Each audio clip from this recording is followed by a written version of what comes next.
ইতিহাসের পাতা ঘাটতে গিয়ে নেইমারের ইতিহাস দেখলে আপনি আটকে উঠবেন। ফুটবল ইতিহাসে সেরা কামব্যাকের গল্পটি এই মহানায়কের নামেই লেখা আছে। শেষ 5 মিনিটে দুর্ধর্ষ 3 গোলে অবদান রেখে সে বুঝিয়ে দিয়েছিল ফুটবল তার পায়ের জাদু। সেদিন অবাক হয়েছিল মাঠে থাকা হাজার হাজার দর্শক, কোচ, এমনকি সতীর্থ লিওনেল মেসিও। সবাই অবাক হয়ে তাকিয়েছিলেন ব্রাজিলিয়ান এই সুপারস্টারের দিকে। কি হয়েছিল সেদিন? 5 মিনিটে নেইমার কি করেছিল? কেনই বা এই সময়টাকে বলা হয়ে থাকে ইতিহাসের সেরা কামব্যাক? চলুন বিস্তারিত দেখি। উয়েফা চ্যাম্পিয়ন্স লিগের রাউন্ড 16 কোয়ার্টার ফাইনালের লক্ষ্যে মাঠে নেমেছিল পিএসজি বনাম বার্সেলোনা। নেইমার, মেসি, সুয়ারেজের মতো বাঘা বাঘা তারকা থাকতেও প্রথম লেগে পিএসজি 4-0 ব্যবধানে হারিয়েছিল বার্সাকে। অর্থাৎ দ্বিতীয় লেগে বার্সাকে ম্যাচ জিতে করতে হবে 5টি গোল। সবাই হাল ছেড়ে দিয়েছিল। স্বাভাবিকভাবে এমন ব্যবধানে ম্যাচ জিতা সত্যি অসম্ভব, কিন্তু সেদিন ব্রাজিলের এক নায়ক বলেছিল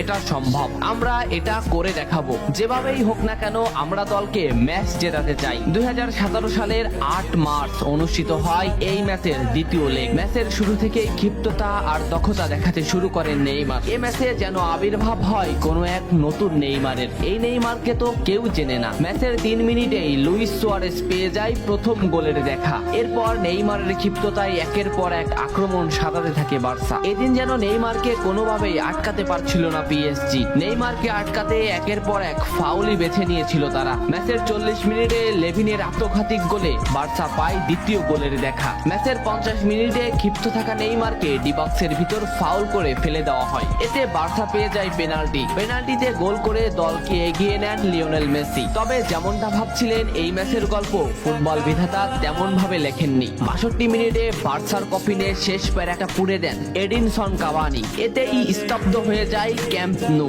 আশা ছেড়ে দেন বার্সা কোচ লুইস এনরিক। শুধু কি তাই, স্তব্ধ হয়ে যান লিওনেল মেসিও। তবে সেদিন একজন দমে যায়নি। নামটা কি কমেন্ট করে জানান। বার্সা গোল হজমের পর লিওনেল মেসি ম্যাচের সম্পূর্ণ দায়িত্ব দেন নেইমারের উপর। আবারও শুরু হলো খেলা। ডি বক্সের বাইরে নেইমারকে ফাউল করে ডি মারিয়া। এই পজিশনে 88 মিনিটে বার্সা একটা ফ্রি কিক পায়। তবে এই ফ্রি কিকের দায়িত্ব নেইমারের কাছে বুঝিয়ে দেন মেসি। শট করেন নেইমার এবং করেন অসাধারণ গোল। এই ফ্রি কিকটা বার্সার ইতিহাসের সেরা ফ্রি কিকের একটি হয়ে রয়েছে। এর 2 মিনিট পর সুয়ারেজকে আঘাত করে পেনাল্টি পায় বার্সা। পেনাল্টি নিতে আসেন নেইমার জুনিয়র। সেদিন বার্সা নেইমারের উপরই আস্থা খুঁজে পেয়েছিল। পেনাল্টিতে অসাধারণ গোল করেন নেইমার। এমন পরিস্থিতিতেও 5 গোল করে ম্যাচ সমতা এনেছে বার্সা। এর কিছু সময়ের পরে চলে আসে সেই মাহিন রক্ষণ। ম্যাচের এই মোমেন্টটা লক্ষ্য করুন। ডি বক্সের কিছুটা সামনে নেইমারের পায়ে বল।